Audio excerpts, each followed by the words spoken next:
Salve, salve, meus queridos e minhas queridas, tudo bem com todos vocês?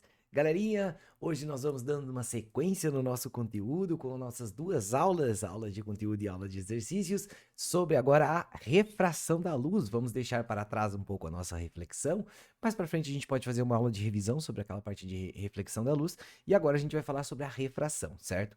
E a primeira coisa que a gente tem que saber é o que ocorre, né, com a luz, ou quando ocorre a nosso processo de refração, beleza? A refração é um processo físico que ocorre quando a luz ela muda de meio onde ela está se propagando, certo? Então ela está se propagando no ar, aí ela entra na água, ou ela está se propagando no vidro e vai de volta para o ar. Então essa ideia da mudança do meio de propagação da luz, certo? É legal a gente lembrar que ela vai sempre se propagar em meios que são meios o quê? Transparentes, né? Transparentes, certo? Pode ser um meio translúcido? Pode.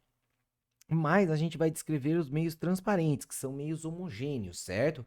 Galera, o que acontece com a luz quando ela sofre a refração, certo? A ideia, pessoal, é a seguinte: antes da gente falar, é importante a gente saber que todo o meio que você estiver estudando, ele vai ter um certo índice de refração, certo?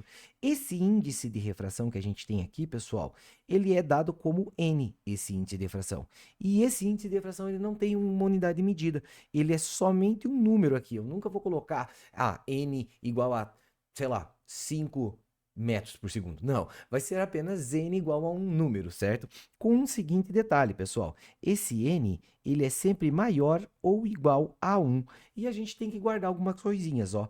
O n do vácuo, ele é exatamente igual a 1.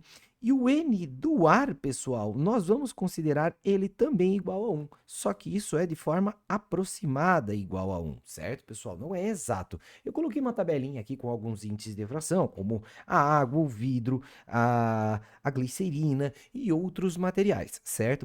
Esses valores, pessoal, é importante a gente também saber que eles são válidos para um tipo de luz. Então, quando você pegar assim, por exemplo, eu estou falando sobre a luz azul. A luz azul ela vai ter os certos índices de refração. Se eu falar sobre a luz vermelha, ela vai ter valores aqui que são diferentes. Então, a gente vai estar sempre estudando esse índice de refração para um feixe monocromático. Monocromático. Ou seja, a gente vai pensar isso para um feixe de luz em específico, certo? E aí, galera, a gente vai na nossa aula futura ver o que acontece quando você joga dois feixes de luz com cores diferentes juntos dentro de um certo meio. A gente vai ver que a gente vai separar esses feixes de luz, gerando aquelas situações como a situação do arco-íris, certo? Mas vamos deixar isso para uma aula mais adiante, beleza? Então, lembre-se, todo material tem um índice de difração e o único que você tem que saber de cor é o do ar. O do ar a gente vai usar aproximadamente 1, beleza? E aí, galera, o que a gente vai ter? Bom, na nossa sequência, nós vamos discutir o que causa essa refração, pessoal. O que a refração causa na luz, no caso, né? O que ela altera na luz. E nós vamos ver que ela vai alterar duas coisas. Perdão, três coisas, certo? Ela vai alterar, primeiramente, a velocidade da luz e o seu comprimento de onda. O que acontece aqui, pessoal? Vamos imaginar que eu tenha um feixe de luz aqui se propagando no ar, certo? E eu vou representar esse cara como sendo tipo uma ondinha assim, ó, se propagando assim no ar, certo? E aí, quando ele entra numa lâmina de vidro, você vê que muda essa ondinha aqui, ó, muda. Ela vai ficar, então, com um novo comprimento de onda e também com uma nova velocidade. Ele vai ter aqui, então, inicialmente uma certa velocidade que a gente vai chamar de V1, certo? E aqui uma nova velocidade que nós vamos chamar de V2, certo? E esse cara também tem um comprimento de onda, um lambda, que a gente vai chamar de lambda 1 e aqui um lambda 2, certo? Galera, qual que vai ser a equação que mostra essa alteração? Ela é uma equação bem simples, porque o meio que a gente tem aqui fora, galera, ele tem um certo índice de refração, que eu vou chamar de N1, certo? E o meio que está ali dentro vai ter um certo índice de refração, N2. E a nossa equação vai ser relacionando esse índice de refração com a velocidade e também com o comprimento de onda, de forma que vai ficar assim: N1 vezes a velocidade 1, sendo igual a N2 vezes a velocidade 2. Ou, se você quiser comparar com o comprimento de onda, N1 vezes lambda 1 igual a N2 vezes lambda 2. E aqui você vai ter alguns detalhes sobre essa característica. Primeiro, galera, quando essas grandezas aparecem multiplicando, a gente pode constatar que elas terão proporção inversa. Então, nós vamos ter uma proporção inversa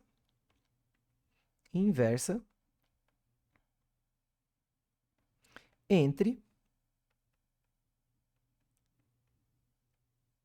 o índice de refração n e a velocidade da luz, certo? Nós vamos ter uma proporção inversa. E também, obviamente, entre n e o comprimento de onda.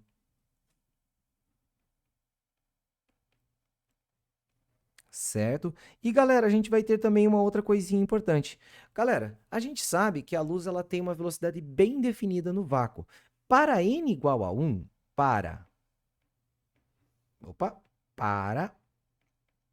n igual a 1, nós vamos considerar que a velocidade da luz tem um valor bem definido. Esse valor é aquele c, galera, que vale 3 vezes 10 elevado na oitava metros por segundo. Se você quiser, você pode também escrever esse cara em quilômetros por segundo. Eu gosto de escrever esse cara com todos os seus zeros, então vai ficar assim, c igual a 300.000 quilômetros a cada segundo, certo? Então, quando ela estiver no vácuo, 3 vezes 10 na 8, ou 300.000 no quilômetros por segundo, ou 3 vezes 10 na 8 metros por segundo. Quando ela entra em um outro meio material que tenha um índice de difração maior, ela vai perder velocidade, ela vai ficar com uma velocidade menor. Então, essa é a nossa primeira situação, a mudança na velocidade e a mudança no comprimento de onda dessa luz, certo? Agora, qual é a outra coisa que muda na luz? Galera, a outra coisa que muda na luz é a mudança no seu eixo de propagação. Ela sofre um desvio na sua propagação. Então, vamos imaginar aqui, ó, que eu faço um feixe de luz que está entrando dentro de uma lâmina de água aqui, ó. Então, a gente vai ter aqui um feixe de luz, e esse feixe de luz eu vou chamar de raio incidente. Esse raio incidente ele está chegando na água, certo? Eu vou marcar aqui, ó, uma reta que eu vou chamá-la de reta normal, ó. Essa reta normal, ela tem como característica formar 90 graus aqui com o eixo da água, certo? O eixo onde está tendo contato ali da luz com a água, certo? E o que, que vai acontecer com a luz quando ela entrar na água? Cara, a luz ela vai sofrer um desvio no seu eixo de propagação. Então, ela muda o seu eixo de propagação, ela entorta, certo? Então, o que, que vai acontecer aqui? A gente vai descrever esse cara, ó, de acordo com os índices de refração. Haverá um índice de refração N1, certo? E um ângulo aqui de chegada da luz, um ângulo que eu vou chamar de ângulo de incidência. E aqui haverá um ângulo de refração para um N2, certo? Lembrando que um cara é o raio incidente e o outro é o que eu chamo de raio refratado, certo? Qual que vai ser a nossa equação que demonstra essa nossa relação? Essa equação é conhecida como Lei de Snell-Descartes. Lei de Snell, tracinho, Descartes, a gente escreve. Descartes. E essa nossa equação é uma equação de senos. Vai ficar assim, ó. N1 vezes o seno de I igual a N2 vezes o seno de R. Galera, essas nossas duas equações que nós vimos, a equação da mudança da velocidade, junto com a do comprimento de onda, e a equação da mudança do eixo, elas são muito parecidas, né, galera? São muito parecidas. Quanto maior o índice de refração, menor a velocidade. Assim, quanto maior o índice de refração, menor vai ser a sua angulação aqui com relação à reta normal, beleza?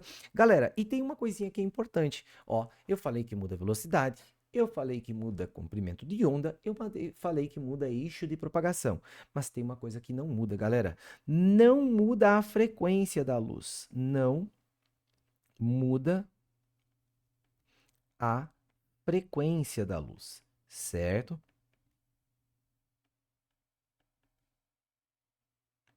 A frequência da luz, ela não altera. Lembra que a frequência é quem vai dar a cor da luz. Então, se ela era uma luz roxa, rosa, enfim, antes de entrar na água, ela continua com essa mesma tonalidade, beleza? Galera, outro detalhe aqui interessante é você perceber o que acontece com a nossa angulação aqui, ó, pessoal. Ó, eu vou colocar aqui uma animação e nessa animação eu vou propor para vocês um laser que, dependendo da angulação que eu vou colocar aqui, ele vai ter um certo ângulo de entrada na água, certo? Aí eu jogo ele aqui, ó, pessoal. O que acontece? Parte desse feixe de luz é refletido, que você tem ali, que é aquela partezinha mais clarinha, e parte dele é refratado, que é o que entra. Eu vou dar uma discrepância um pouco maior. Ó. Esse cara tem um certo índice de difração, eu vou reduzir ele ao mínimo, e o outro ambiente eu vou colocar ao máximo para vocês perceberem legal essa mudança nesse eixo. Ó. Então, quando eu coloco bem perpendicular, não tem desvio, certo? Que foi aquele primeiro caso que eu desenhei para vocês.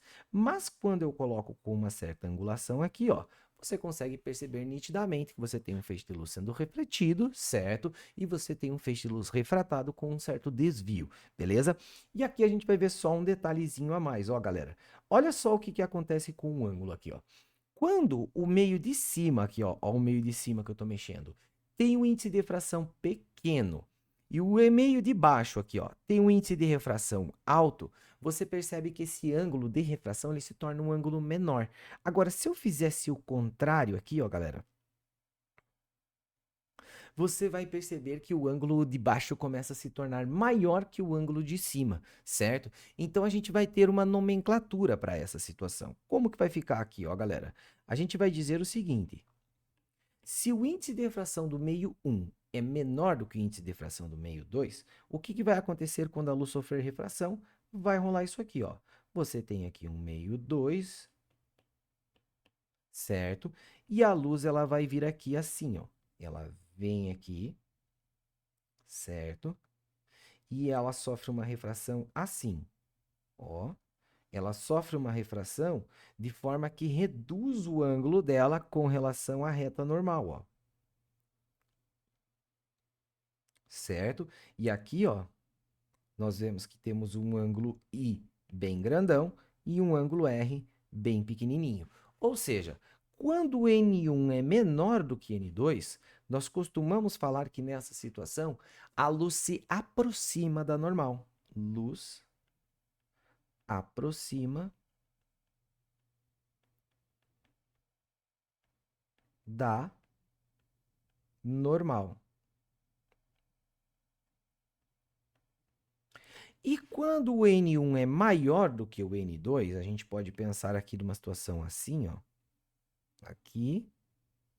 Aí a luz é proveniente tipo de uma lâmina de vidro, ela estava vindo numa lâmina de vidro e ela vai passar para o ar aqui. Ela está num local índice de refração relativamente alto e ela vai para um lugar onde o índice de refração é baixo. O que vai acontecer com esse feixe de luz? Agora o ângulo dele vai aumentar aqui, tá, pessoal? Então, algo desse gênero aqui. Assim, certo? Agora veja que eu tenho um ângulo I, que ele é pequenininho, comparado com o meu ângulo R, que vai ser um ângulo maior. E aí a gente vai dizer o quê? Se na primeira situação ele se aproxima da normal, na segunda situação a gente diz que a luz se afasta da normal. Afasta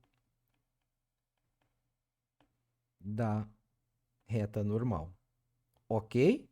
É essa a nossa ideia, pessoal. O assunto aqui ele é bem curtinho, bem simplesinho de nós visualizarmos, tá, pessoal? Eu vou até voltar lá na minha animação, porque a gente vai ver que tem uma situação que é a seguinte, ó.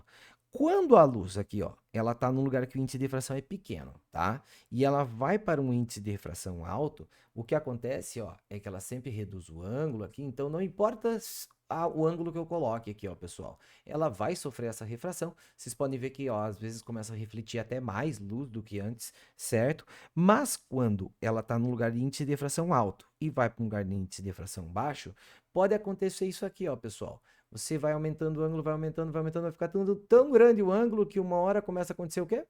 A luz começa a ser refletida, certo? Esse processo da luz ser refletida nós vamos chamar de reflexão interna total. Mas essa temática fica para a nossa semana que vem, onde a gente vai trabalhar com essa reflexão interna total e mais alguns detalhes dentro da nossa refração. Beleza? Então a gente continua na nossa lista de exercícios É isso aí. Forte abraço a todos. Beijos. Espero que tenham gostado da aula. É nóis e tchau, tchau, meus queridos.